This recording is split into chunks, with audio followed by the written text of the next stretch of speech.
Boa noite, hoje é dia 19 de agosto de 2025. Eu sou Paulo Leite e o Direto do Plenário está no ar.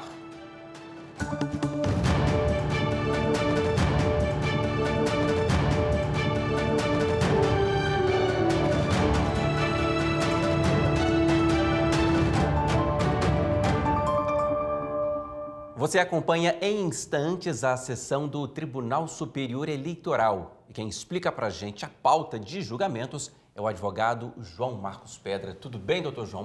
Bem-vindo mais uma vez. Obrigado, Paulo. Feliz de estar aqui na TV Justiça para a gente poder comentar a pauta do TSE e tratar sobre esses temas em direito eleitoral. Legal. Vamos lá para a pauta? Vamos. Bom, casos variados, essa noite, com destaque para os processos que envolvem corrupção eleitoral e infidelidade partidária. Bom, mas antes disso, os ministros analisam a lista tríplice para compor o Tribunal Regional Eleitoral de Pernambuco, processo que tem como relator o ministro Antônio Carlos Ferreira. Esse é o primeiro item da pauta de hoje. O segundo, que tem origem em Belém do Pará, é um recurso contra a decisão do Tribunal Regional do Estado, que negou o pedido de José Antônio Scaff Filho numa ação por perda de mandato por infidelidade partidária. Os detalhes aqui na tela para que você acompanhe junto aqui com a gente. Eu queria começar esse processo, doutor João, lembrando para as pessoas o que é a infidelidade partidária, quais são as consequências e depois como é que se faz isso corretamente, dentro da regra. Claro, Paulo. Vamos lá. Em relação à infidelidade partidária, a gente precisa partir de alguns pressupostos. O primeiro deles, a gente está falando de um cargo obrigatoriamente vinculado ali a um cargo em que a eleição se deu de forma proporcional. Vereador, deputado estadual, deputado federal, deputado distrital. A gente necessita que haja essa eleição proporcional previamente. Isso por quê? Existe no Brasil um voto em legenda, em que, por mais que você vote em um candidato X, o seu voto é contabilizado ali no quociente eleitoral em favor daquele partido. Então, considerando ali a quantidade de votos, você pode ter 1, 2, 3 cadeiras para um determinado partido, não necessariamente em relação àquele candidato que você votou, mas sim em relação aos candidatos mais bem votados daquele partido, no qual aquele que você votou está vinculado. Passado esse tópico, a gente passa a entender o que é infidelidade partidária. Existem algumas possibilidades, algumas hipóteses de inelegibilidade, de infidelidade partidária, mas a principal é a troca de partidos, a troca de legendas. Então, um candidato que foi eleito pelo partido X quer ir para o partido Y. Isso pode, não pode? E nesse caso, que nós iremos acompanhar o julgamento logo mais, um candidato teve a sua troca de partidos com a anuência do partido em que ele saía. Então, o partido em que ele estava e que ele foi eleito deu anuência, deu concordância em relação à sua saída, à sua troca. Todavia, o suplente que estava aguardando essa saída e efetivamente a perda daquele cargo em relação a esse candidato, se viu frustrado porque ele não teve a perda do cargo. Então, o suplente não tomou posse naquele caso. Então, ele buscou ali uma ação de infidelidade partidária com perda do cargo, com perda da função. E, em primeira instância, no TRE, ele não teve o sucesso. E busca agora o TSE para tentar reverter esse cenário e tentar enquadrar, naquele caso, a possibilidade da perda do cargo. Nesse caso, doutor João, a gente está falando aqui do Francisco Filho, que é deputado estadual pelo Pará. Ele estava no partido, foi para o outro, como o senhor explicou, com a concordância do partido. Ele é mais conhecido como Torrinho, é deputado estadual no Pará. O José Scaff, é isso que o senhor fala também, que tenta aí, reverter essa decisão estadual, trazendo aqui para o TSE. Mas ficou uma dúvida aqui para mim. Quando o partido concorda, tudo bem, você pode sair do nosso partido e ir para outro partido. Nessa condição, essa troca pode ser feita independentemente de janela, de tempo? Isso, exato. A gente tem períodos de janela em que existe a possibilidade de troca de partidos sem que haja uma penalidade àquele candidato eleito, que ocorre normalmente 6 meses antes da eleição, em que o candidato que pretende ser, o pretenso candidato, a gente não pode falar que é candidato porque não está em período eleitoral, mas o pretenso candidato pode trocar de partido e pode tentar, eventualmente, uma nova agremiação para as eleições vindouras, mas somente 6 meses antes das eleições. Tá? Fora esse período, sem anuência do partido, o candidato perde o seu cargo, deixa de ser, por exemplo, deputado estadual, deputado federal, vereador.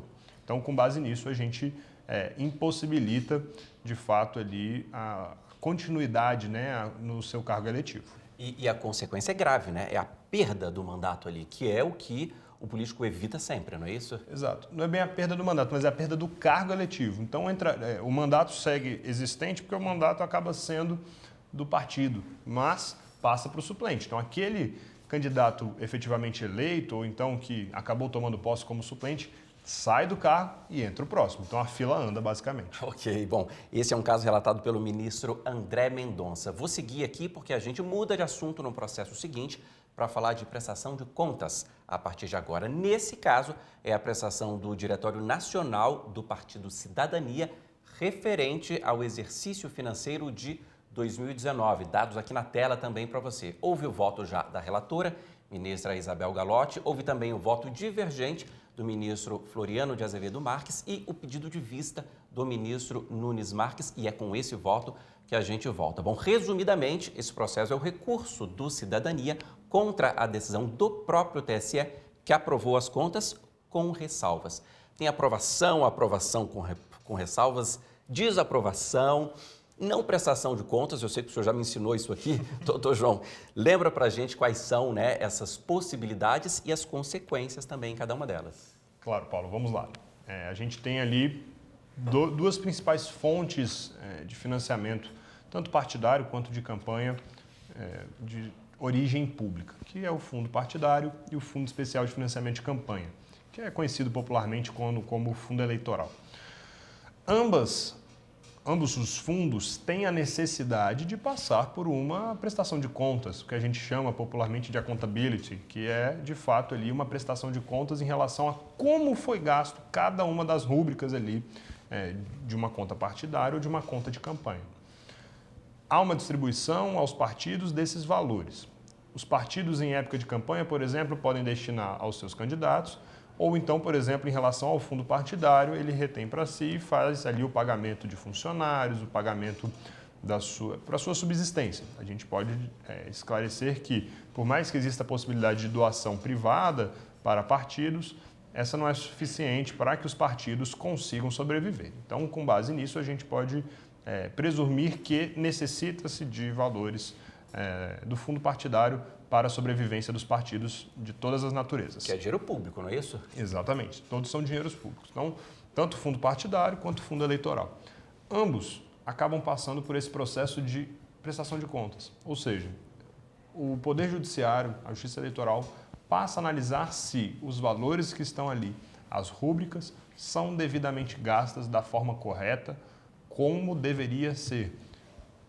Em relação principalmente cota de gênero, os valores que devem ser destinados a este público, ao incentivo de mulheres, por exemplo, na política, se o valor ali está ou não acima do preço médio de mercado, se está inflacionado ou não.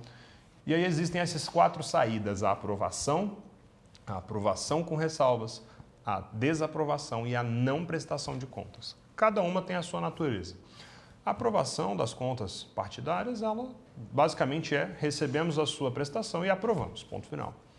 A aprovação com ressalvas, ela aprova, mas estabelece alguns pontos que merecem de correção ou, eventualmente, alguma penalidade que, sendo sanado, estão aprovadas as contas. Como, por exemplo, destina-se a parte desse valor à promoção de mulheres, de pessoas negras, indígenas, à atuação na política. Ou então, por exemplo, devolve-se, deve ser devolvido um valor X para os cofres públicos.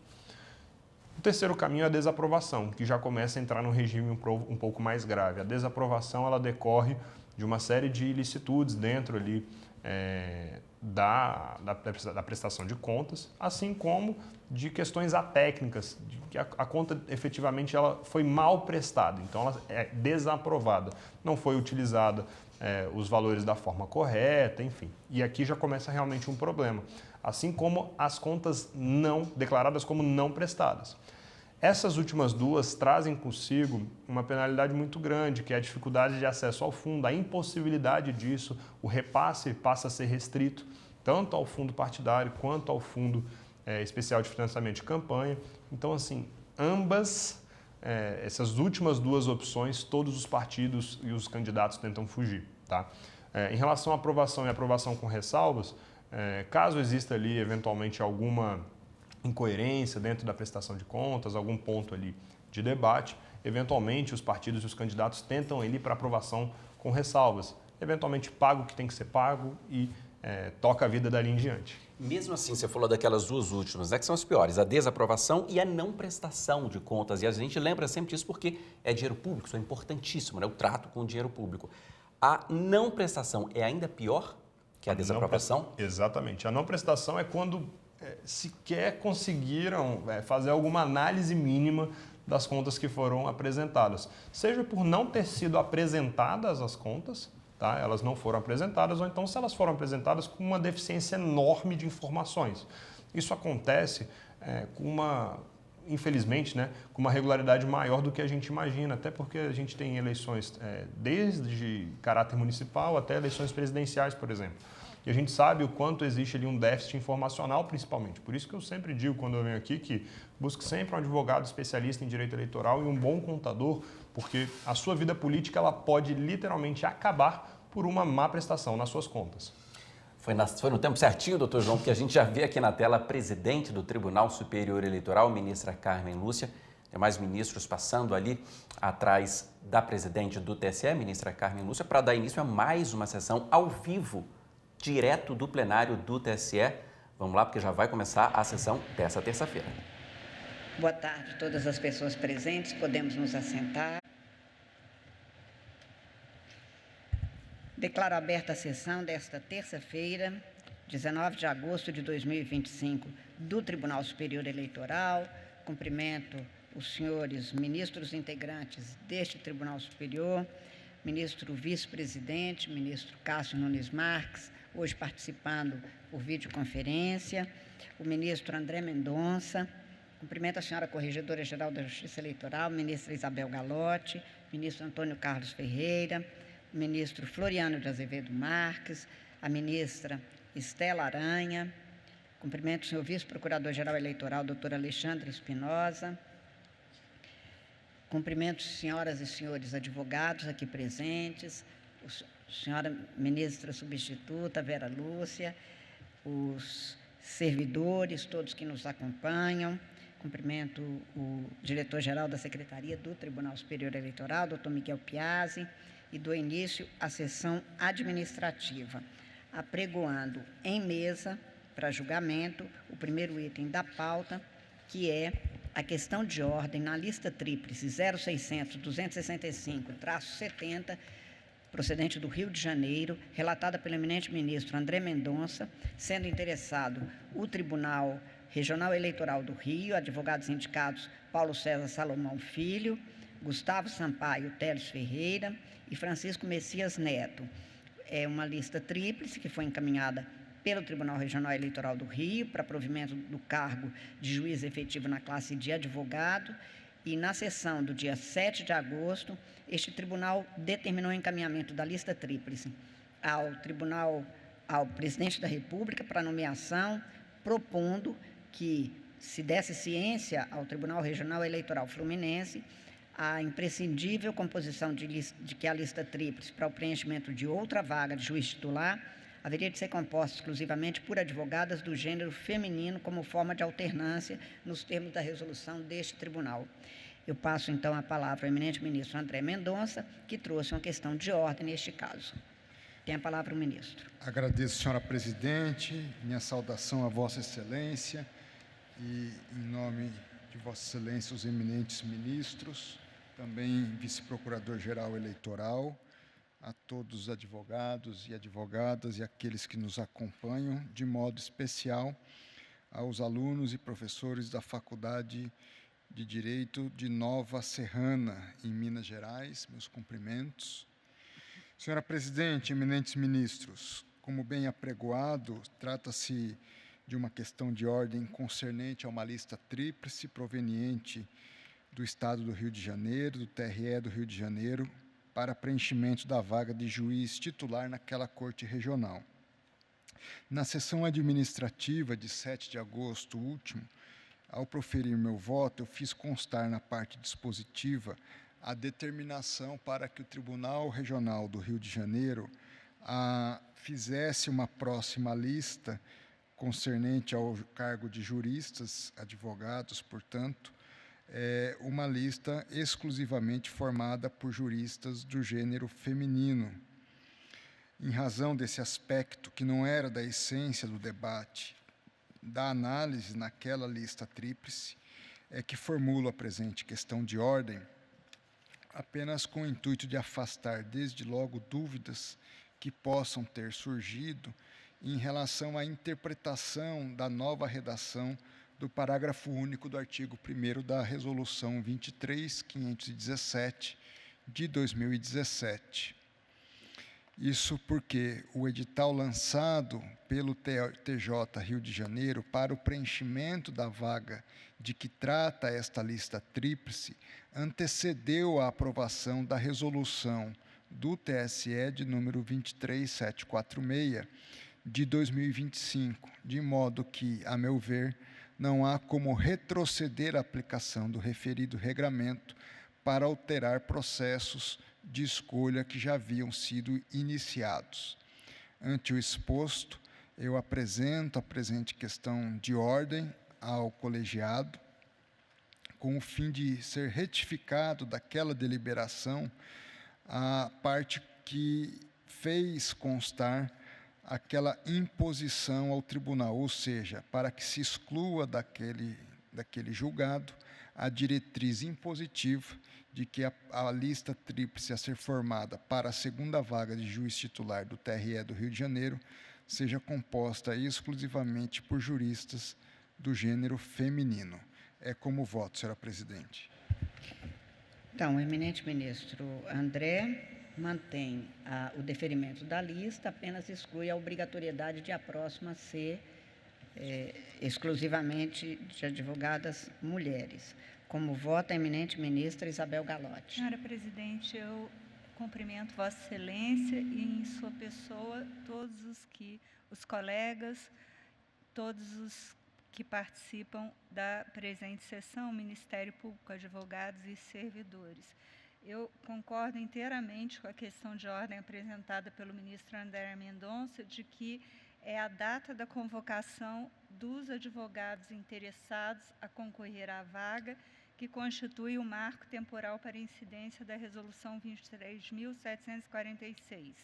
Eu apenas gostaria de fazer um acréscimo, se a Corte entender cabível, de que esse marco temporal persiste, mesmo que o TSE tenha determinado a substituição de um dos nomes da lista.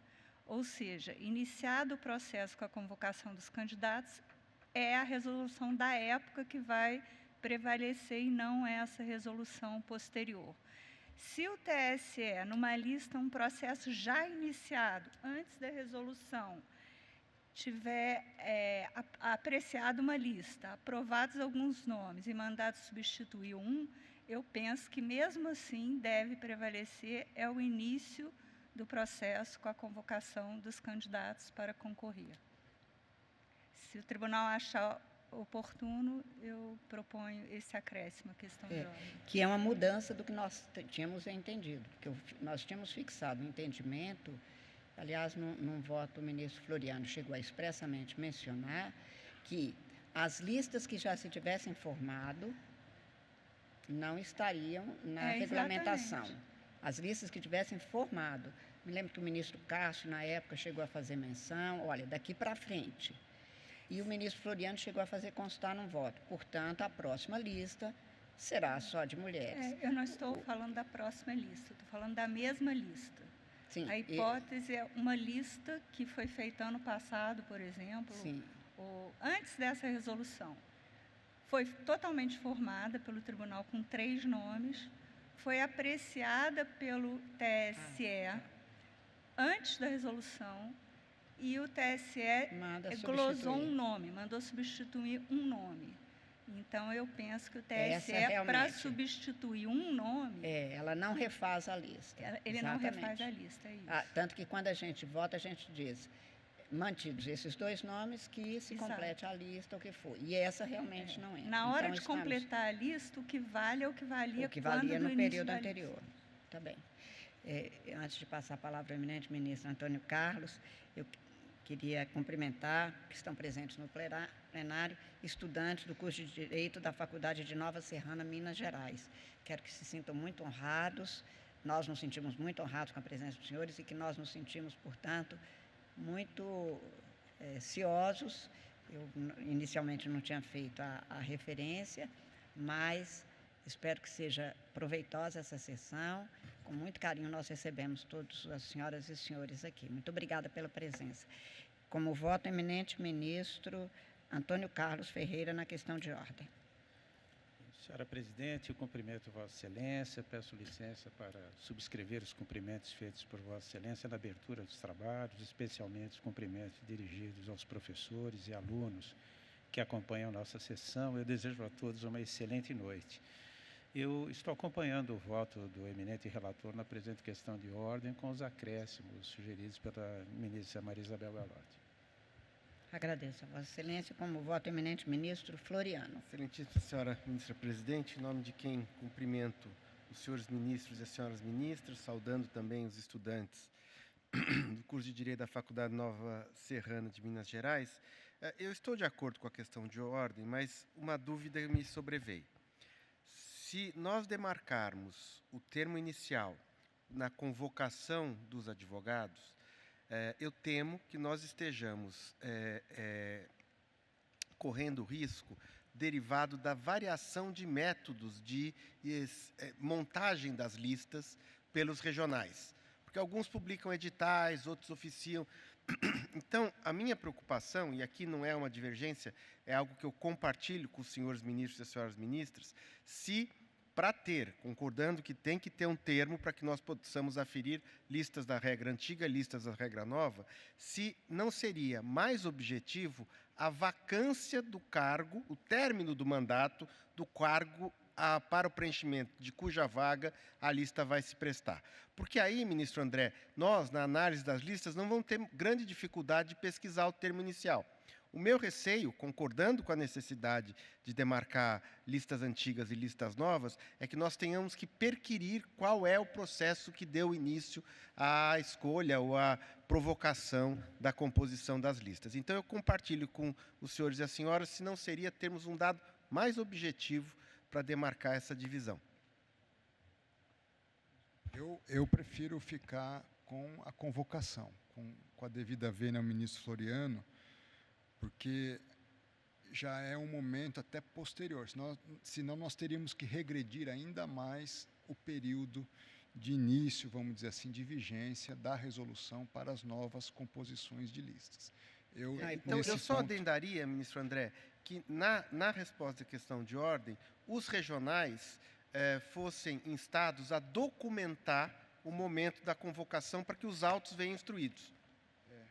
Porque há uma fase, eu tinha pedido para fazer uma análise das etapas concernentes a essas composições. A primeira etapa é quando, vamos dizer assim, antes disso, há a vacância do cargo. Sim.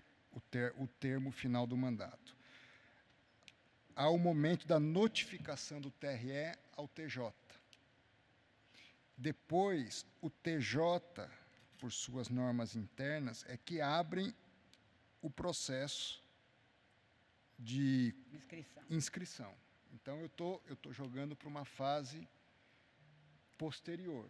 Então, dentro dessa avaliação que nós tínhamos, e eu tentei ponderar também, essa seria uma possibilidade, na minha ótica, tentando trazer um paralelo com os editais no direito administrativo. Que a partir daquele momento, vamos dizer, da abertura do edital, que nós teríamos uma vinculação. Porque não necessariamente o de Tribunal lei de Justiça publica um edital, né? Não necessariamente, mas há algum ato público de abertura. Então, seria esse ato público de abertura. Na verdade, se Vossa Excelência me permite, os tribunais, o nosso inclusive, não tem a obrigatoriedade de fixar o prazo para convocação, que é do Tribunal de Justiça ou do Supremo, no nosso caso, quando da abertura. Nós já tivemos as duas situações. Nós já tivemos casos em que, antes de vencer o prazo, nós levamos ao Supremo. Por exemplo, para os 3 ministros hoje, o ministro Nunes Marques, o ministro André e eu mesma, eu comuniquei antes, porque isso vai em sessão de plenário, que tem, nós sabemos quando e tudo mais. Então, não precisa de ter acabado, até porque para a recondução nossa tem que ser automático, né, no nosso caso do Supremo. Então, nós já tivemos casos aqui em que há uma delonga para a gente compor a lista, pode ser antes do término do mandato, pode ser depois do término do mandato, e a mesma coisa acontece nos tribunais.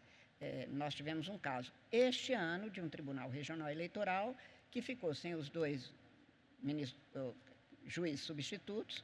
Ele disse, não, porque a gente estava esperando para fazer uma composição maior, enfim, deu uma explicação. Então, vagaram os 2 para fazerem as 2 vagas do Tribunal de Justiça. Então, não há obrigatoriedade, nenhuma automaticidade. Eu poderia mandar antes, como presidente, eu posso mandar depois, sem nenhum tipo de dificuldade. Isto é móvel, talvez por isso é que não seja muito bom. Portanto, talvez no momento em que se é para ser desse jeito. Porque quando nós passamos a resolução, nós tínhamos dito, as novas listas obedecerão. Então, aquelas que já estavam aprontadas não se submetiam. As novas listas seriam formadas observando, porque senão nós podemos alongar isso para 2 anos, para 4 anos, para pelo menos 2 anos se pode alongar. E nós não vamos conseguir implantar a resolução. O que está agradando a alguns tribunais, que não querem mesmo mandar mulheres. Então, é preciso, talvez, nesta ótica que o ministro relator está adotando, que se fixe um prazo que não seja móvel de tribunal para tribunal. E, portanto, seja o que Vossa Excelência está chamando de ato convocatório. De um ato edital, de um edital.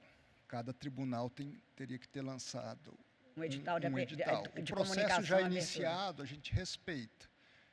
Os processos novos, considerando a data da resolução, teriam que estar adequados à resolução. Talvez, ministro, nessa ótica de Vossa Excelência, não sei, porque não é assim o meu entendimento, mas, enfim, então, recomendando aos tribunais que, independente disso, tivessem a boa vontade com a resolução, porque há tribunais e há pessoas que já disseram que estão esperando a minha saída no próximo ano para não precisar de cumprir a resolução. É que a resolução... Então, a má vontade é óbvia com relação à presença de mulheres. Se nós vamos estender prazo e, portanto, permitir que só comece a contar a alternância ou a paridade depois da próxima vaga, daqui a 2 anos. Vários minutos aqui, não consigo. Oi. Ministro Carlos. Senhora presidente, Vossa Excelência me escuta? Pois não. Claro, eu escuto sim. Não, agora o TSE permitiu. Eu estou com 10 minutos tentando falar, mas porque não estava ouvindo. Acesso à discussão. Porque não estava ouvindo. Agora ouvimos sim. Desculpa, ministro, é porque realmente aqui não tinha som. Por favor, Vossa Excelência tem a palavra. Antes de mais nada, com a licença de Vossa Excelência do ministro André, que é uma parte do ministro Floriano, apenas para aclarar um pouco a discussão, e muito rapidamente cumprimentando a todas as pessoas presentes, em especial os estudantes e professores também, que nos assistem. Trazendo um pouco da minha experiência, presidente, eu fui 2 vezes membro de TRE, e Vossa Excelência tem razão. O fator da vacância, eu acho que a gente tem que aplicar o brocar do tempus regiactum. Agora, qual o momento ideal? A vacância não seria, como bem pontuou Vossa Excelência, o que Vossa Excelência faz é o retrato do que faz a maioria dos TREs no Brasil. A maioria dos regimentos internos dos tribunais regionais eleitorais exige que o ofício seja encaminhado ao TJ até 3 meses antes da vacância, para não ter solução de continuidade, para que haja deliberação, haja o escrutínio da documentação e e a nomeação de uma forma tal que não haja solução de continuidade. Então, eu acho que a vacância não seria o ideal. O ofício do TRE e a deliberação talvez seja um marco temporal que possamos adotar. Agora, ministro André, tem um detalhe que é interessante. Nem todo Tribunal de Justiça lança edital. Então, nós não podemos contar com a publicação de edital dos Tribunais de Justiça.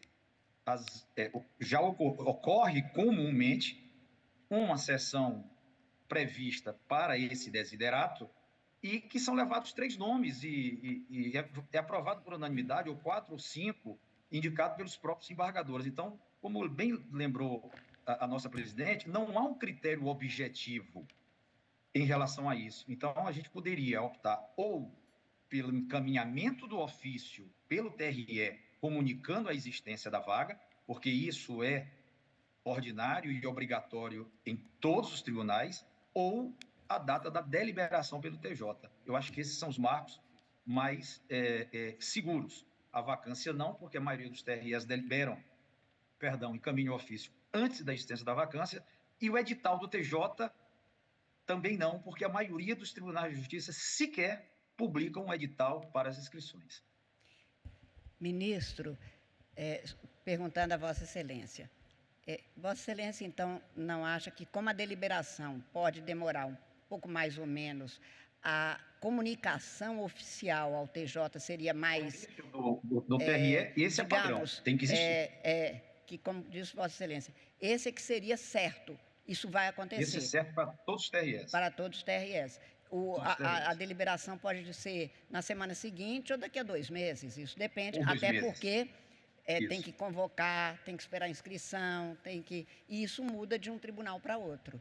Então, eu estou perguntando a Vossa Excelência o que lhe parece melhor, mas do que Vossa Excelência expõe, com muita tranquilidade e principalmente com clareza, a ser certo, talvez fosse melhor, então... O ofício do TRE para o TJ.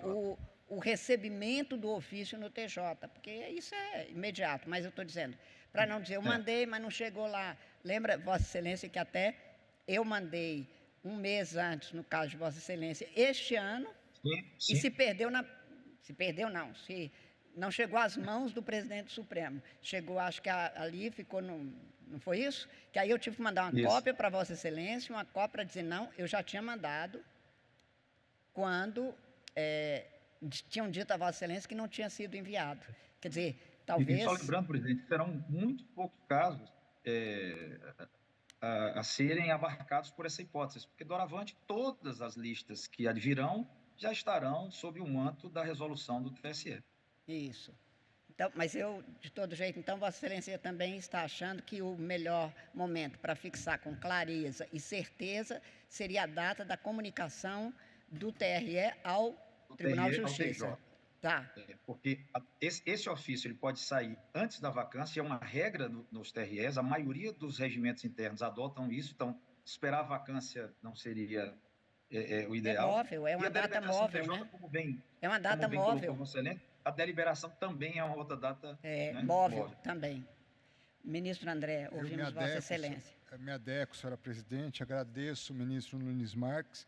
De fato, não chegava o pedido aqui, nem a voz de Vossa Excelência, nenhum de nós... Não, mas nós estávamos vendo Vossa Excelência desde o início. Então, não estava sem imagem, estava só sem voz. Sem a voz. Estava mais ou menos como eu nos últimos dias, ministro. Exatamente. Só que... Então, me manifesto aí por uma retificação e adequação a essa proposição, apenas consignando, senhora presidente, que a resolução, embora Vossa Excelência tenha tido um papel relevante da sua propositura, é uma resolução do tribunal. Do tribunal, claro. Então, ela é muito mais forte, tem muito mais peso. Ministro, porque eu tenho certeza que quando Vossas Excelências votaram, não adianta me atribuir nada, porque nós somos um colegiado. Somos, é isso que eu estou dizendo. Eu canso de ser vencida aqui. O ministro Cássio, por exemplo, vota sempre contra mim. Não. Ao contrário. Não é verdade, mas- eu faço e uma essa- brincadeira. Eu acho- Para deixar eu claríssimo, acho que essas retiro contas- imediatamente antes que Essas comecem a contas que dizer, Vossa Excelência fez, antes que comecem a vão dizer, bater. né, ministro Cássio, que nós dois nos Exatamente. desentendemos. Não, Então, a ministro resolução Cássio, deve ser cumprida, independentemente de das não, a pessoas. dificuldade, ministro, nós todos sabemos, é que toda mudança que venha, ela tem alguma resistência. E que o ministro Cássio disse antes, quando apresentei, Vossa Excelência haverá de se lembrar, ministro Cássio, que Vossa Excelência instou para que eu também conversasse com a Ordem dos Advogados, para que as OABs, as seccionais, trabalhassem junto para que as mulheres se apresentassem, porque às vezes os tribunais dizem não incluímos porque não tem candidatas. Há mais candidatos homens do que candidatas mulheres. E por isso eu realmente me comprometi e fiz para que mulheres se inscrevessem, porque se não se inscreve mulher nenhuma, realmente, nenhuma advogada, enfim. Mas então eu indago da ministra Isabel Galotti primeiro, se Vossa Excelência aceitaria adequar o que o ministro Cássio e agora, com o reajustamento do ministro André, aceitaria. De acordo, é a data do ofício do TRE solicitando Ao Tribunal de a Justiça. lista. Tá bem. Ministro Floriano, retorna a palavra. Eu apenas retorno, ministra presidente, para, rendendo minhas homenagens à experiência do ministro Cássio, dizer que a proposta dele é bem melhor do que a minha e portanto, eu adiro aos ajustes e registro aqui com o ministro André que, embora me falte lugar de fala, eu também estarei aqui na bancada a defender a resolução. Ministro Antônio Carlos também se põe de presidente, acordo com porque a a expedição com do o ofício é uma reajuste. situação uniforme, né? Que todos os tribunais Não, a submetem, proposta do então, ministro Cássio é importante porque ela dá certeza Exatamente. às não a data cronológica, a data no calendário, mas ao fato sim, e é uniforme. a partir no do país qual. inteiro. Sou de acordo. Exatamente. Ministra Estela Aranha, como vota? Também de acordo com as adequações, né, tiradas do debate. Ministro Cássio, então, fica a data... Também de acordo. Eu também me ponho Isso, de de acordo, então, com este. É apenas acrescentando a recomendação para que os tribunais, tanto quanto possível, incluam mulheres nas listas, se for possível e quando for possível. E, portanto, proclamo o resultado que a questão de ordem foi resolvida no sentido da retificação da deliberação, nem a retificação, na verdade, é a adequação da parte dispositiva para, excluindo a diretriz impositiva, fixar que a data a partir da qual será considerada para os fins da paridade será a data da comunicação pelo Tribunal Regional Eleitoral ao Tribunal de Justiça a partir da data da resolução. Todos de acordo? É essa proclamação do resultado. Apregou para julgamento a lista tríplice número 0600-117-59, procedente de Recife, relatada pelo eminente ministro Antônio Carlos Ferreira, interessado o Tribunal Regional Eleitoral de Pernambuco, sendo advogados indicados Hernani Varjal Médicis Pinto, Marcelo Labanca Correia de Araújo e José Nelson Vilela Barbosa Filho. Esta lista tríplice é encaminhada pelo Tribunal Regional Eleitoral Pernambucano para provimento do cargo de juiz efetivo na classe de advogado. Ministro Antônio Carlos, com a palavra. Muito obrigado, senhora presidente. Como Vossa Excelência antecipou, lista tríplice para o preenchimento da vaga de juiz substituto da classe dos advogados do TRE Pernambuco, decorrente do término antecipado em 1º de janeiro deste ano, do 2º biênio do Dr. Rodrigo Caú Beltrão. No voto que submeto ao colegiado, eu transcrevo, reproduzo o parecer opinativo da SEC e, conforme se extrai do parecer do órgão técnico, todos os indicados preencheram os requisitos objetivos previstos na resolução TSE 23.517 e, no ponto, ratifico a anotação da SEC de que o exercício dos cargos de Procurador de Estado e Procurador do Banco Central, respectivamente, pelos doutores Hernani Varjal Médicis Pinto e Marcelo Labanca Correia de Araújo, não constitui impedimento para a permanência de seus nomes na presente lista tríplice.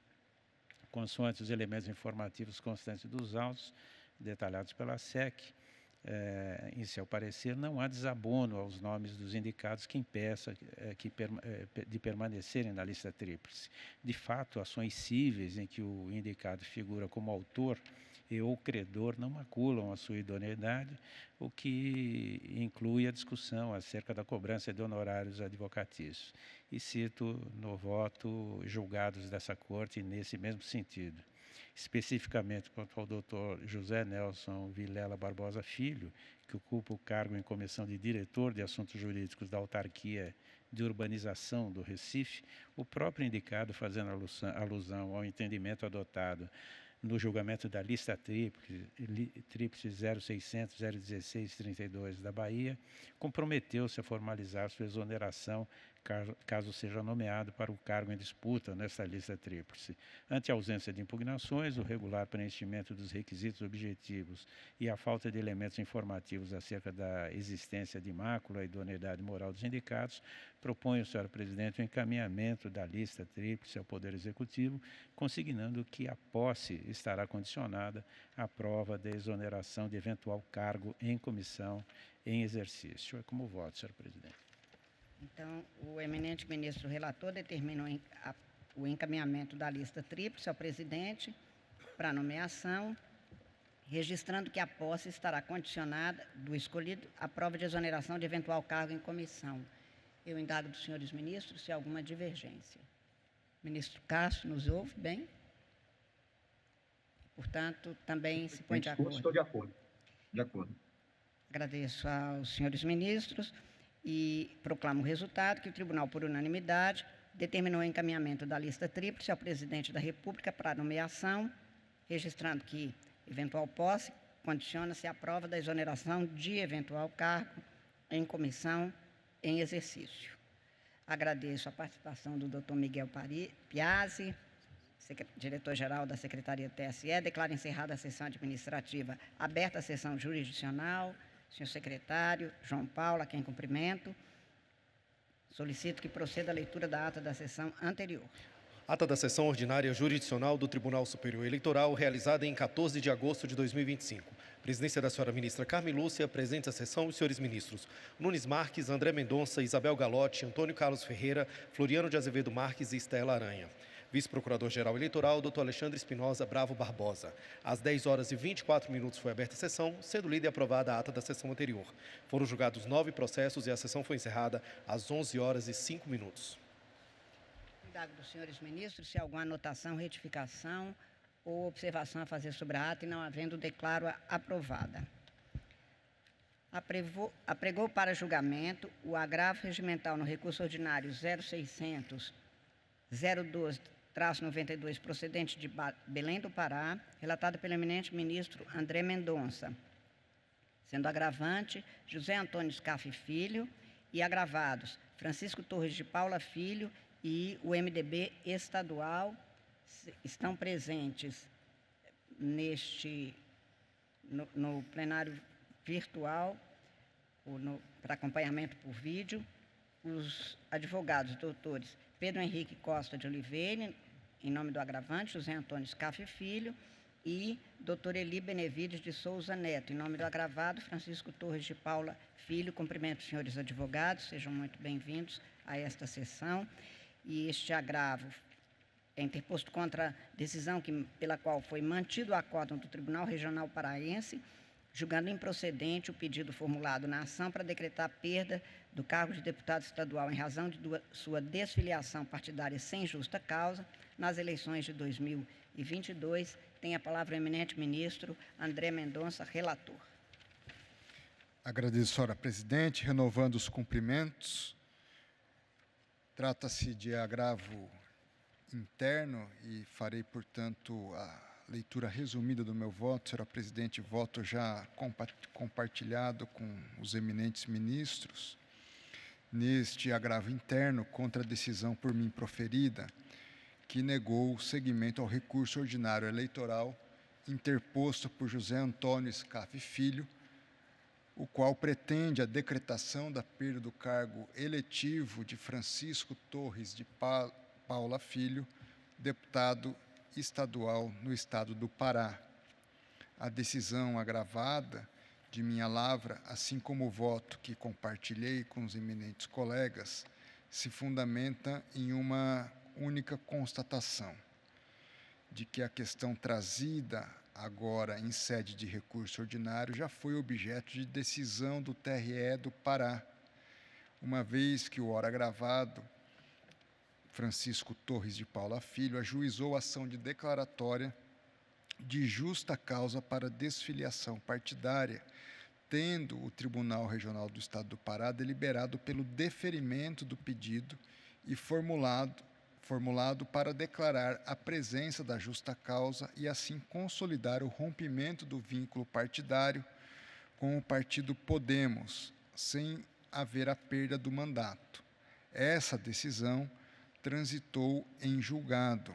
Assim, como a presente ação tem por finalidade obter exatamente o resultado oposto ao que já foi decidido, estamos diante de coisa julgada material presente, não sendo possível revisitar a decisão proferida naquela ação.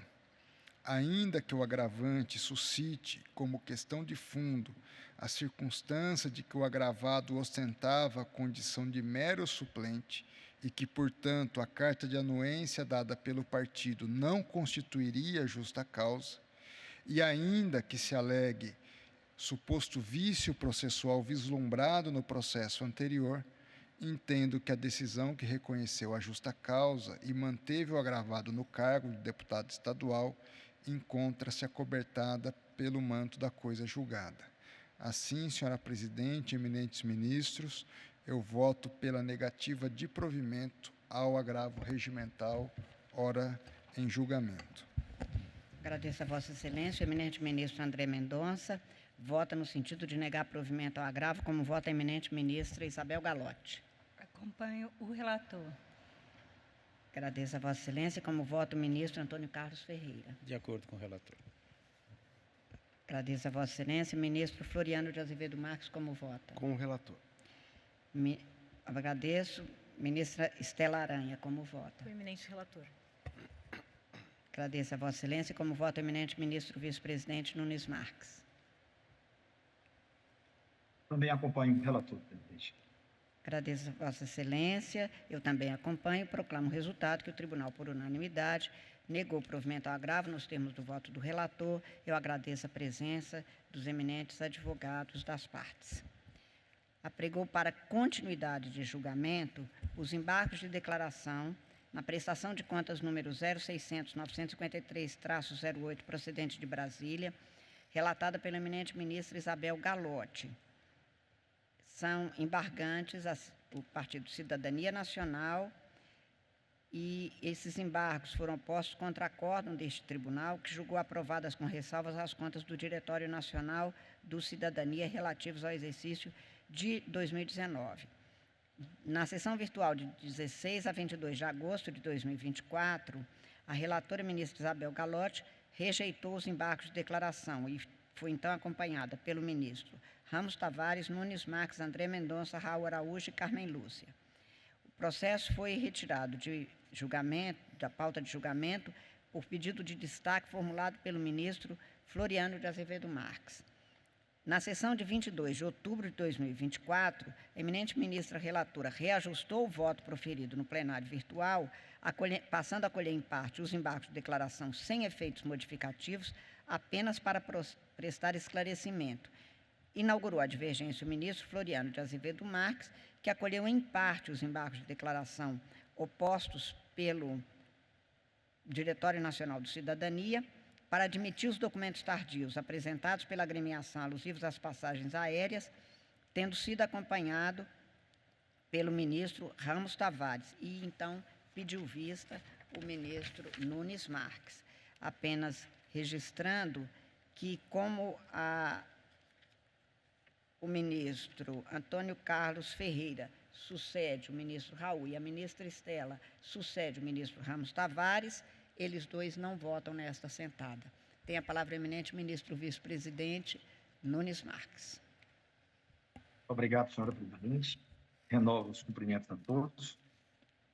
O cerne da divergência cinge apurar se a documentação extemporânea apresentada pela sigla se presta a comprovar os pagamentos efetuados à agência de viagens pela prestação de serviços de aquisição de passagens aéreas e hospedagens, reduzindo o montante a ser ressarcido ao erário pela aplicação irregular dos recursos do fundo partidário. Extrai-se do acordo embargado que as irregularidades nos pagamentos de passagens aéreas ocorreram, 1, pela simples apresentação de comprovante bancário e relatório com a identificação do número das faturas pagas, R$ 683.060,66. 2, pela apresentação de faturas que, além das falhas citadas, indicavam o nome dos favorecidos, no importe de R$ 172.171,59, resultando no somatório de R$ 855.232,25. Pois bem, lembro que o artigo 18, parágrafo 7º, inciso 2 da Resolução 23.546, de 2017, TSE, norma aplicável às contas do exercício de 2019, preconiza que os gastos com passagens aéreas serão comprovados por meio de faturas emitidas por agência de viagem, que contenham a identificação dos beneficiários, datas e itinerários. É o que se infere do julgamento da prestação de contas número 0600-236-30/2019, de relatoria da ministra Carmen Lúcia, publicada no Diário de Justiça Eletrônica de 20 de março de 2024, onde esse entendimento restou pacificado, no sentido de que o vínculo com a atividade partidária estaria comprovado quando o gasto tivesse por beneficiários dirigentes partidários. Confira-se, item 4. Os gastos com hospedagem e passagens aéreas devem ser comprovados por faturas emitidas por empresas de viagem, das quais constem nome do beneficiário, datas e itinerários, e por notas fiscais emitidas por estabelecimentos hoteleiros. O vínculo partidário está comprovado em casos nos quais os hóspedes são dirigentes partidários, inclusive de notoriedade pública. De fato, esse entendimento acerca da regularidade de despesas com passagens e hospedagens em benefício de dirigentes e filiados foi reafirmado por esta instância máxima eleitoral no julgamento da prestação de contas 0600-252-81/2019, da minha relatoria, publicado no Diário de 17 de maio de 2024, em que disse: via de consequência, ao examinar as ocorrências apontadas pela CEPA, foi identificado que, entre os beneficiários de gastos com hospedagens e passagens aéreas, encontravam-se a presidente do Diretório Nacional do Podemos, parlamentares, dirigentes, advogados e funcionários do partido, o que permitiu atestar a regularidade nos pagamentos para as mencionadas agências de turismo, os quais somavam, no caso, R$ 55.045. Prossigo. Outro dado relevante consiste no caso de os beneficiários das passagens serem prestadores de serviço, empregados e ou colaboradores eventuais, exigindo-se na espécie prova do vínculo, da obrigação contratual, de agreir e suportar os gastos, assim como o motivo da viagem, não se admitindo documentação unilateral e ou com descrição genérica. Nesse contexto, em resumo, tenho como parâmetros convincentes para atestar a regularidade de despesas com passagens aéreas as seguintes premissas. 1. A demonstração da finalidade partidária pode ser extraída do comprovado vínculo do beneficiário com o partido, de órgãos partidários, parlamentares, inclusive personalidades outras de notoriedade pública. 2. Os gastos devem ser comprovados por meio de fatura emitida por agência de viagem, que contém a identificação dos beneficiários, datas e itinerários, não se admitindo, para qualquer que seja o beneficiário, meramente documentação unilateral ou com descrição genérica da respectiva sigla partidária. E 3. Caso os beneficiários das passagens sejam prestadores de serviços, empregados, colaboradores eventuais, exige-se a prova do vínculo, da obrigação contratual de agreir e suportar os gastos, assim como o motivo da viagem. Forte dessas balizas, passa ao exame da documentação entregue pela agremiação Intestilha, com a finalidade de atestar os pagamentos efetuados à agência de viagens. De início, constato que os documentos juntados aos autos na fase de alegações finais, ID 15981-2075 a 15981-2085, são meros relatórios, planilhas, elaborados unilateralmente, desacompanhados de provas adicionais, tais como notas fiscais, faturas, bilhetes eletrônicos, cartões de embarque, ou de outros elementos que evidenciem a correlação das datas, itinerários e o nome dos beneficiários, o que impede a verificação se o serviço foi realmente executado. Vou além. Citados relatórios sequer possuem algum tipo de identificação que permitam inferir tenham sido elaborados pela agência de turismo, denotando terem sido produzidos unilateralmente pela própria legenda, conforme fatos adiante mencionados exemplificadamente. 1. A agremiação não apresentou relatório referente a pagamento efetuado à agência de viagem de despesa no valor de R$ 30.620,31. 2. Para o pagamento referente à fatura que somou R$ 100.000 no ID 356.47138, O relatório apresentado referia-se a gastos que totalizavam R$ 107.307,91, sendo verificado fato semelhante para a fatura de R$ 100.620,41, cujo relatório totalizava R$ 101.045,89. 3. Em algumas das linhas das tabelas estão ausentes dados que demonstrem a data, o destino e o nome dos favorecidos dos relatórios. IDs 159,81,2075, valores 6.831,90, ID 159,81,2076, no valor de 9.485,13, e ID 159,81,2080, no valor de R$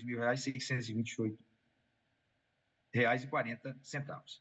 Tal inconsistência, bom se diga, não ocorrera nas peças constantes do ID 352,96,988, folhas 33 a 35, e ID 352,970,38, folhas 1 a 103, tendo a legenda apresentado, neste particular, todos os elementos de prova, fatura beneficiário, origem, destino, etc., razão pelas quais ditos documentos, a evidência, merecem ter tratamentos díspares. De mais a mais, cumpre destacar que, no julgamento do embargo de declaração na prestação de contas 0601-236-02-2018, de relatoria do ministro Mauro Campbell Marques, publicado no Diário de 17 de junho de 2022, reafirmado na prestação de contas 0600-1215-26-2019, de relatoria do ministro Raul Araújo, publicado no Diário de 20 de abril de 2023, este Tribunal Superior assentou que não se prestam para comprovação de despesa a apresentação de documento produzido pela própria agremiação, ou seja, de forma unilateral. Confira-se. No mesmo sentido de que os documentos produzidos unilateralmente pelo próprio partido são imprestáveis para o fim de se comprovar gastos com recursos públicos, cito os seguintes julgados e elenca uma série de precedentes nessa mesma esteira. Esse entendimento, inclusive, foi por mim sufragado no bojo do julgamento da prestação de contas 0600-218-09-2019 de minha relatoria. Se não, vejas, a identificação dos beneficiários e as finalidades dos deslocamentos realizados apenas pelo próprio prestador de contas não são capazes de eludir a irregularidade da despesa, quando desacompanhada de documentos emitidos pela empresa que fez a locação da aeronave e pelo órgão de aviação civil. Ora, em que pese este Tribunal Superior tenha passado a admitir análise de peças apresentadas intempestivamente para fins de retificar o valor a ser ressarcido ao erário, não se pode presumir, tampouco aceitar, documentos emitidos unilateralmente, despidos de formalidades comprobatórias mínimas, de onde se destaca a necessária fatura emitida por uma agência de turismo. Repito, os documentos juntados em sede de alegações finais são meros relatórios, planilhas, elaborados unilateralmente, à margem do figurino legal, e divorciado do costumeiro proceder comprobatório levado a cabo pelas demais legendas partidárias em casos similares. Nessa senda, em que pese comungado o entendimento da divergência quanto ao fundamento de que restaria demonstrada a finalidade partidária da despesa com passagens aéreas com a mera comprovação do vínculo do beneficiário com o partido, deixo de acompanhá-lo na espécie, à míngua de documentação comprobatória idônea, no caso dos autos, isto é, singelos documentos unilaterais produzidos pela própria legenda partidária, em razão do que, por fundamento diverso, acompanha a relatora, ministra Isabel Galotti, no sentido de acolher parcialmente os declaratórios sem efeitos modificativos, reconhecendo a manutenção das irregularidades nas despesas com passagens aéreas e hospedagem no importe de R$ 855.232,25. É como voto, presidente. Agradeço a Vossa Excelência. Ministra Isabel Galotti, relatora. Eu gostaria de reajustar o meu voto para incluir nele as ponderações feitas pelo ministro Nunes Marques.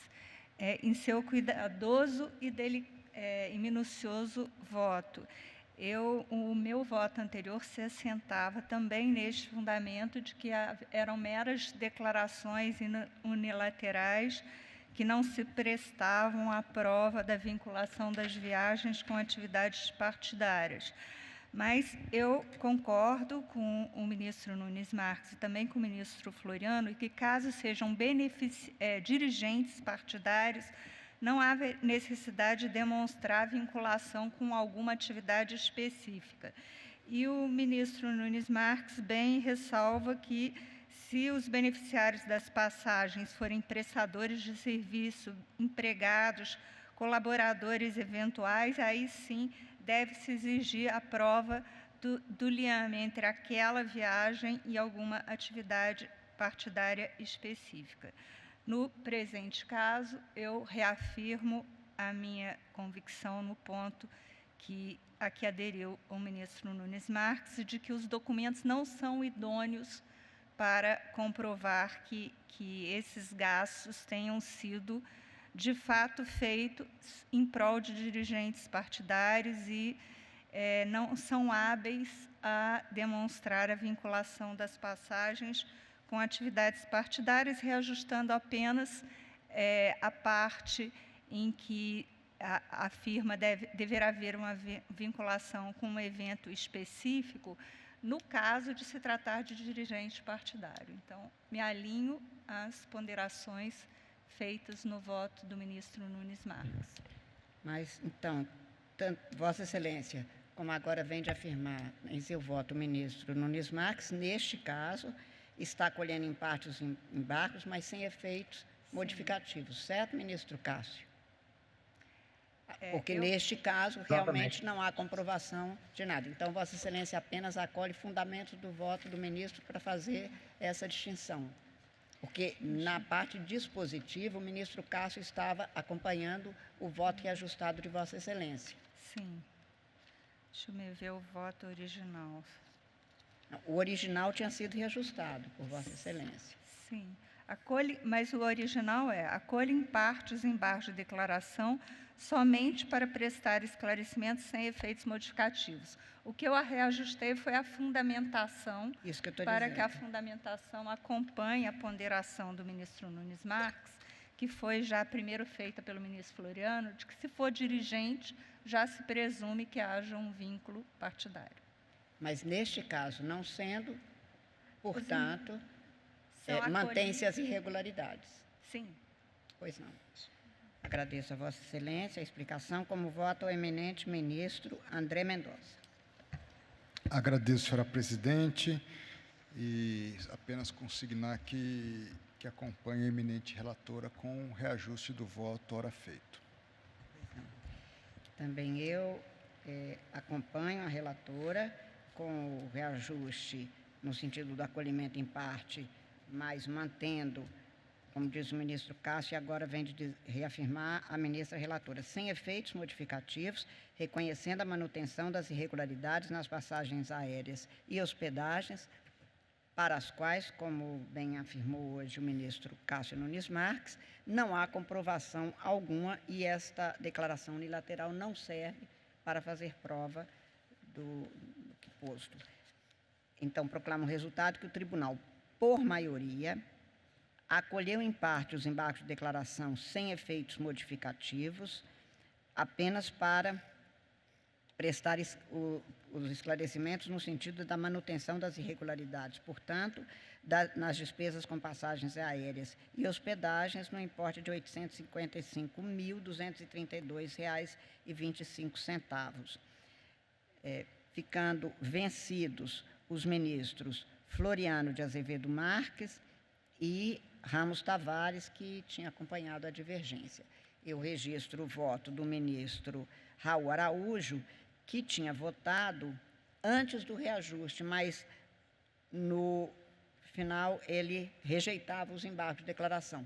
Como este voto não pode ser mudado, eu vou deixar na proclamação apenas o registro do voto dele, que, claro, tendo rejeitado, se aproxima mais do voto da ministra relatora, com os ajustes feitos a partir do voto do ministro Cássio. Fica proclamado o resultado. Apregou para julgamento o agravo regimental no recurso ordinário em habeas corpus, número 0600-225-41, procedente de Macapá, relatado pelo ministro Floriano de Azevedo Marques, sendo agravante Paulo Paranaguá Lima da Silva, agravado é o Ministério Público.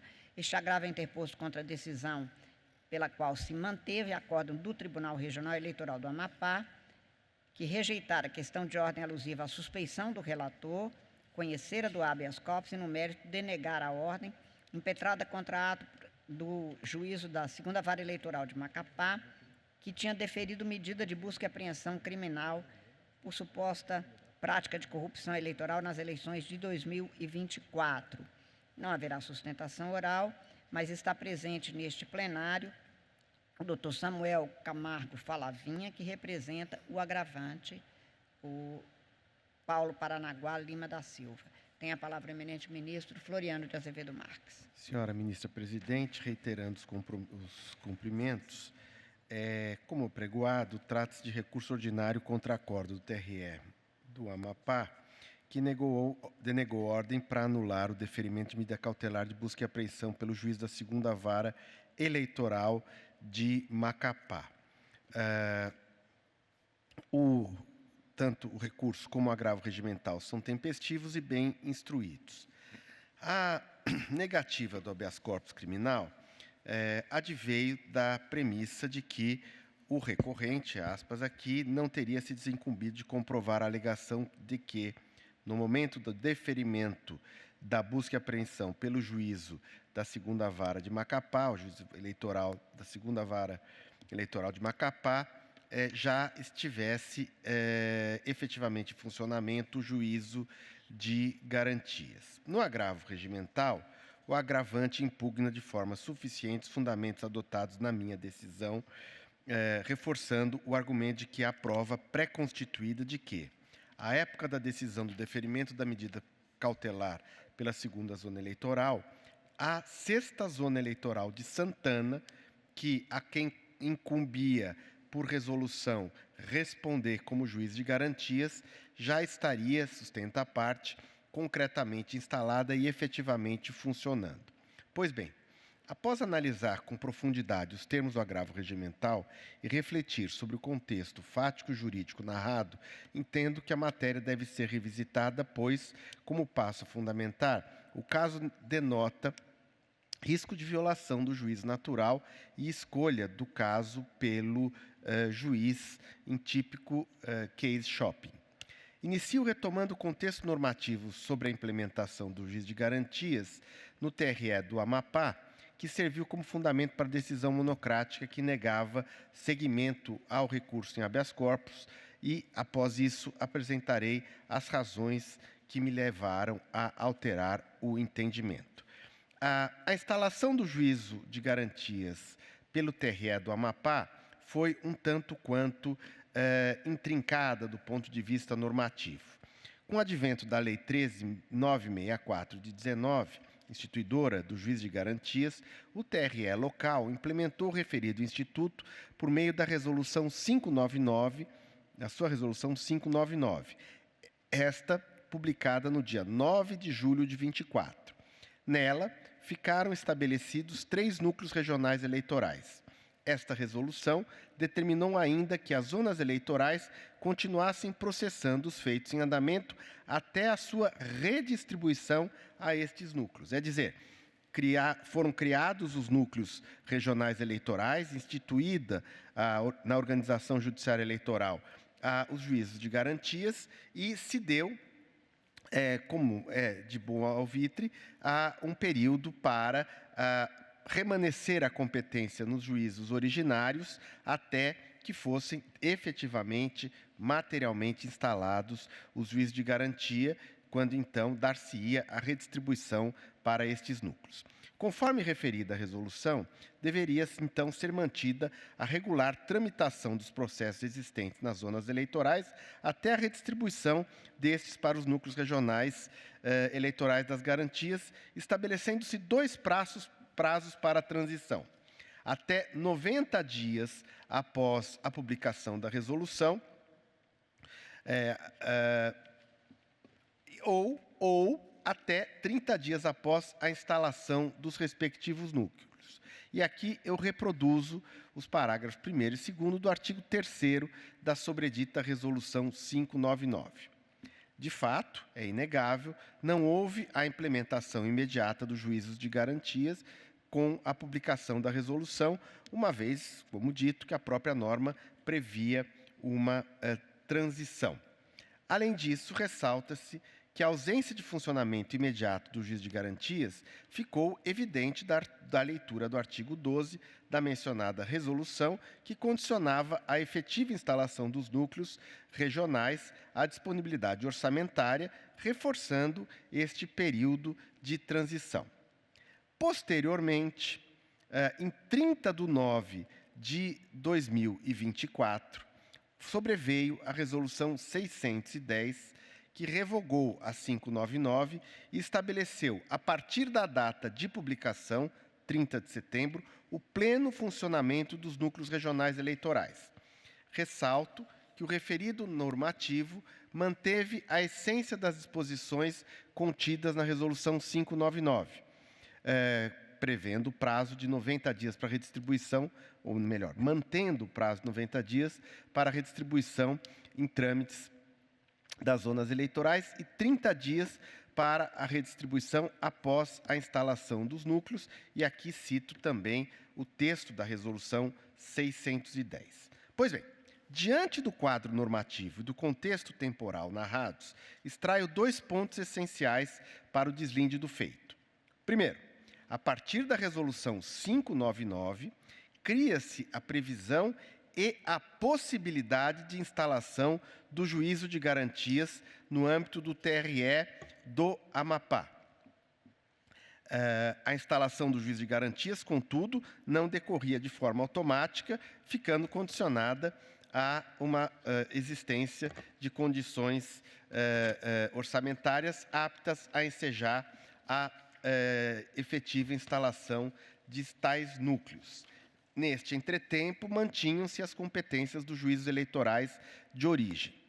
Destaco, todavia, que a transferência, a instalação dos juízes de garantias e a transferência destes processos e deslocamento da competência, desde a edição 599, já era possível ao juízo eleitoral. Portanto, a resolução previu um prazo derrogatório, mas autorizou que se desse, à medida do materialmente possível, o encaminhamento dos autos dos inquéritos, procedimentos de investigação criminal do Ministério Público e demais procedimentos de investigação àquele juízo de garantias, uma vez instalado.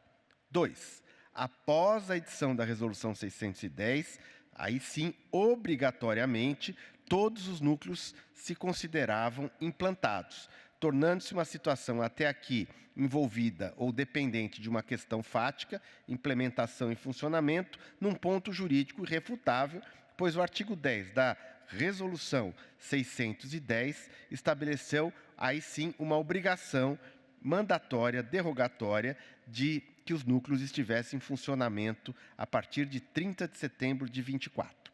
Estes são os marcos.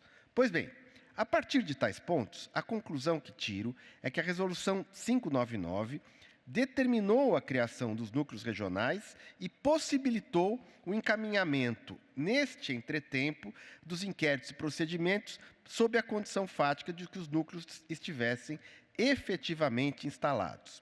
Surge, portanto, uma distinção necessária entre a manutenção da competência dos juízos tradicionais no período de transição e a existência de uma suposta divisão de competência absoluta entre o juízo tradicional e o juízo de garantias.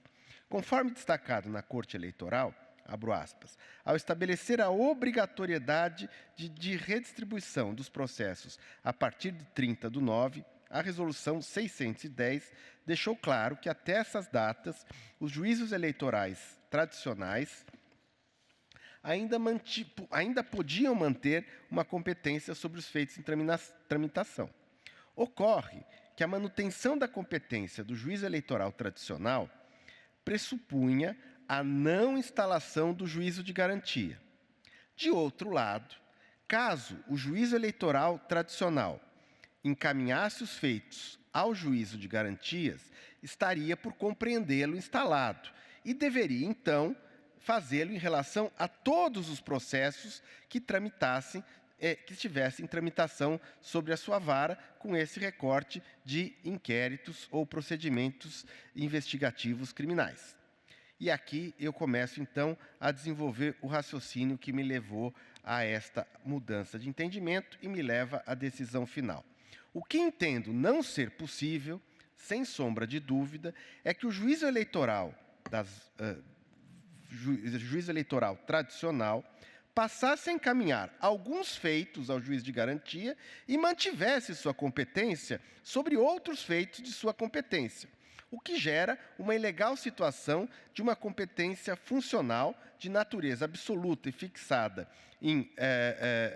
por lei ratione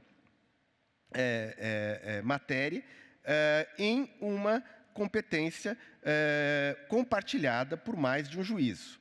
Em tal contexto, estaria facultado ao juízo eleitoral tradicional, se fosse admitido esse entendimento, uma escolha discricionária dos inquéritos dos procedimentos que seriam mantidos sobre a sua competência e os outros que seriam remetidos ao juízo de garantia. E esta é a situação que se verifica nos autos e, ao meu ver, desafia o princípio do juiz natural.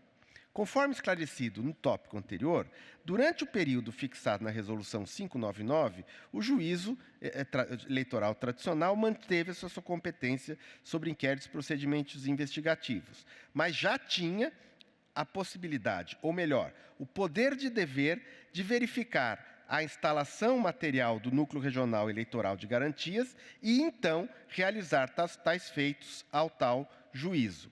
Não existe, contudo, a opção de encaminhar alguns feitos, mantendo-se outros sobre sua égide. Sob tal premissa, demonstra-se a situação de violação de competência funcional verificado no caso concreto. Consoante a documentação colacionada nos autos, verifica-se que o pedido de busca e apreensão solicitado pelo Ministério Público Eleitoral, objeto do habeas corpus original, foi feito pelo Ministério Público em 28 de setembro de 2024, tendo sido deferido pelo Juízo Eleitoral Tradicional, segunda Zona Eleitoral do Estado do Macapá, no dia seguinte, portanto, 29 de setembro de 2024, ainda sob a égide da Resolução 599. O Tribunal de Origem considerou que a decisão foi proferida por juízo competente, assentando que, na ocasião, o juízo de garantias não estava em funcionamento, motivo pelo qual as zonas eleitorais ainda estavam com a competência remanescente. Entretanto, o agravante traz aos autos decisão proferida pelo juízo da segunda vara eleitoral, em sede de inquérito policial para apurar captação ilícita de votos, tomada em 9 de setembro de 24, 20 dias antes da decisão objeto do habeas corpus, declinando a sua competência em favor do segundo Núcleo Regional de Garantias. Eis o teor da decisão. Considerando o disposto na Resolução 599 e na Resolução TRS 606, que instituíram os núcleos regionais eleitorais de garantia de primeiro grau do presente inquérito em favor eleitoral de primeiro grau no Estado do Amapá, declínio da competência do presente inquérito em favor do segundo núcleo eleitoral de garantias, deficiência ao Ministério Público, etc. E redistribua-se o feito àquela vara de Santana. Além da referida decisão, o agravante fez referência ao inquérito policial que enumero aqui, em que, da mesma forma, o juízo eleitoral de origem, o juízo eleitoral tradicional, encaminhou, em 25 de setembro, dias antes da decisão, os autos igualmente ao segundo Núcleo Regional Eleitoral de Garantias, alegando que ele já estava instaurado. Portanto, nesse sentido, me parece que nada mais justificaria a manutenção dos autos no juízo eleitoral de origem. Considerando a competência fixada pela lei novel do juízo de garantia, que vem fixada no artigo 3º-B do Código de Processo Penal, é de natureza funcional, sendo, portanto, absoluta e improrrogável. Não é possível, portanto, que o juiz eleitoral tradicional, sob a escusa de urgência, julgue uma matéria quando o evento que demarcaria a obrigação material de transferência dos feitos para o juízo de garantias já tivera ocorrido, tanto que pelo menos 2 procedimentos já tinham sido transferidos para aquela vara de garantias. Aqui reside o fundamento do meu voto. Se o juízo da segunda vara eleitoral conforme foi demonstrado nos autos, já encaminhara inquéritos e procedimentos investigativos ao Juízo de Garantias, localizado em Santana, entendo que ele não poderia deixar de encaminhar a medida de busca e apreensão, sob hora em discussão neste feito, nos termos do artigo 3º-B, inciso 5º do Código de Processo Penal, a competência para apreciação de medida cautelar é exclusiva do Juízo de Garantias. Repiso, a manutenção da competência do juízo eleitoral tradicional, admitida na Resolução 599, então vigente, não era parcial. Não excluía a possibilidade de os inquéritos e procedimentos investigativos fossem remetidos antes do prazo derrogatório e diante da efetiva instalação dos núcleos regionais eleitorais de garantias. Até então, a referida instalação consistia em condição fática. Se o juízo da 2ª Vara Zona Eleitoral de Macapá não tivesse encaminhado, anteriormente à decisão ora guerreada, nenhum feito ao juízo de garantias, nada haveria de se discutir sobre a competência. Entretanto, o fato objetivo é que, como demonstram as decisões juntadas nos autos, já procedendo à remessa de feitos, em datas anteriores à decisão da tomada da medida cautelar de urgência, estava, portanto, registrado e patenteada a efetiva instalação do núcleo eleitoral de garantias, o que fazia, nos termos da resolução, cessar a competência do juízo eleitoral tradicional.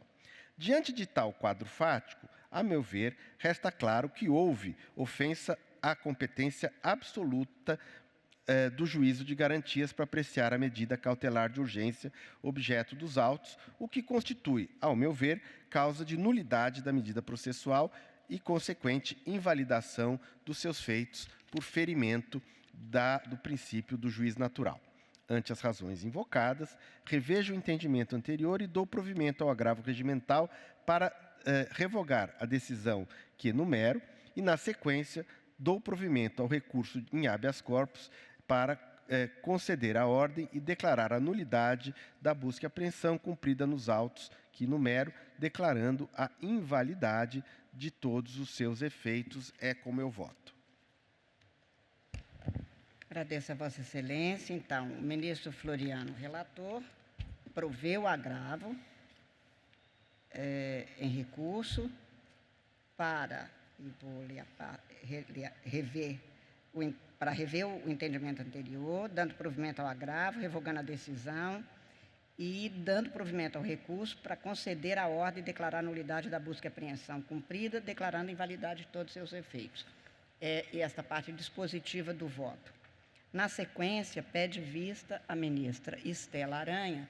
Indago dos senhores ministros, ministro Cássio, se aguarda, se quer antecipar o voto, que seria na sequência. Aguardo, presidente. Aguardo. Agradeço a Vossa Excelência. Senhores ministros, ministro André, ministra Isabel, ministro Antônio Carlos, eu também aguardo. Então, a proclamação até aqui é que o ministro relator dá provimento ao recurso, concede a ordem para declarar a nulidade da busca e apreensão cumprida nos autos, declara a invalidade dos efeitos, após o que pediu vista a ministra Estela Aranha. Aguardo os demais. Apregou para julgamento 2 listas desta pauta, fixadas no quadro ao lado da entrada do plenário, com processos previamente divulgados, como acontece. A primeira é a lista número 1, de relatoria do ministro André Mendonça, com 3 processos, nos quais Sua Excelência nega provimento aos agravos. São agravos regimentais em agravo, em recurso especial eleitoral. Eu indago dos senhores ministros se há alguma divergência. Não havendo, proclamo o resultado que o tribunal, por unanimidade, negou provimento aos agravos nos termos do voto do relator. Lista número 1, de relatoria da ministra Isabel Galotti, com 3 processos, nos quais Sua Excelência são embargos de declaração em agravo regimental, em agravo em recurso especial eleitoral. Nos 3 casos, a eminente ministra Isabel Galotti rejeita os embargos de declaração. Eu indago dos senhores ministros se há alguma divergência. Não havendo, proclamo o resultado que o tribunal, por unanimidade, negou o provimento aos embargos, rejeitou os embargos nos termos do voto da relatora. Eu indago dos senhores ministros se há alguma urgência, a matéria ser posta em mesa, a ser decidida. Não havendo mais nenhum processo a ser julgado, nenhuma urgência, antes de agradecer e apenas para deixar claro, porque no início dessa sessão nós tivemos uma questão de ordem na lista do ministro André Mendonça, e como eu tinha dito que havia, às vezes, dificuldades para a gente implementar, e antes que haja alguma má interpretação a respeito disso, gostaria de deixar claro que este Tribunal Superior Eleitoral, como lembrou aqui o ministro André Mendonça, por unanimidade, com apoio dos ministros que aqui estavam, a maioria continua aqui, o apoio e as injunções e as achegas feitas por ministro, a começar pelo ministro vice-presidente, Cássio Nunes Marques, que colaborou e, como eu disse hoje, contribuiu afirmando até como que seria importante que a Ordem dos Advogados também fosse chamada a comparecer. Portanto, por unanimidade, é que votou e deliberou, nós deliberamos em matéria conjunto sobre aquela resolução e sobre a importância que esse tribunal vem dando nas últimas 2 décadas, de alterar um quadro para que a Justiça Eleitoral tenha mais a presença de mulheres e de homens, das mais variadas, portanto, compreensões de mundo, para que a gente tenha uma Justiça Eleitoral muito mais coerente com a realidade do país. Estou dizendo isso, ministro André, porque na hora, como eu fiz uma referência, há dificuldades. Claro que há, nós estamos mudando uma cultura e, por isso, eu quero deixar e enfatizar com absoluta clareza que este tribunal foi unânime, que o ministro Cássio, o ministro André, o ministro Antônio Carlos, a ministra Isabel Galotti, o ministro Floriano e o ministro André Ramos Tavares, que aqui está, votamos em absoluta voz uníssona, uma voz única para este tribunal. Dificuldades que acontecem são porque há listas feitas e por isso é que vem em questão de ordem qual era o momento para que a gente não fizesse exigências, e é nisso que às vezes, e chegamos a um consenso a partir das ponderações do ministro vice-presidente, que era melhor dar segurança e certeza para que todos os tribunais regionais eleitorais soubessem, e aí todos nós reajustamos a partir da readequação, não foi nenhum reajuste do voto a partir das ponderações do ministro Cássio, não estamos alterando o prazo, estamos apenas adequando, como disse o ministro Cássio, para dar clareza e certeza aos tribunais regionais eleitorais. Apenas isso, não estamos mudando a resolução, nem cogitando disso, para não haver interpretações equivocadas, porque hoje no Brasil qualquer palavra, aliás, até a ausência de palavra é interpretada de maneira errada, até o silêncio é interpretado às vezes de maneira equivocada. Acho que nisso aí estamos todos de acordo, estivemos, não é, ministro Cássio? Sempre de acordo com a necessidade e com o apoio, portanto, de todos os tribunais regionais eleitorais. Dificuldades acontecem porque há tribunais, como hoje na reunião dos presidentes de tribunais regionais eleitorais, foi dito, há tribunais que têm quase 50 desembargadores homens e 5 mulheres. Eu disse, por isso a resolução pondera tanto quanto possível, no caso dos magistrados de carreira, realmente não se chega lá facilmente à paridade. Por isso é que a resolução enfatizou que a imposição era para os cargos de advogados, porque aí a escolha pode ser feita entre mulheres e homens, na medida sempre do possível, porque também, se nenhuma mulher se apresentar, nós não teremos como dizer que houve descumprimento. Então, só esse esclarecimento, porque começamos a sessão com este tema e poderia haver má interpretação. Não havendo, portanto, mais nenhum processo a ser julgado, nenhuma urgência posta pelos senhores ministros, eu agradeço a presença de todas as pessoas aqui, desejo uma excelente noite, declaro encerrada a presente sessão. Muito obrigada a todos.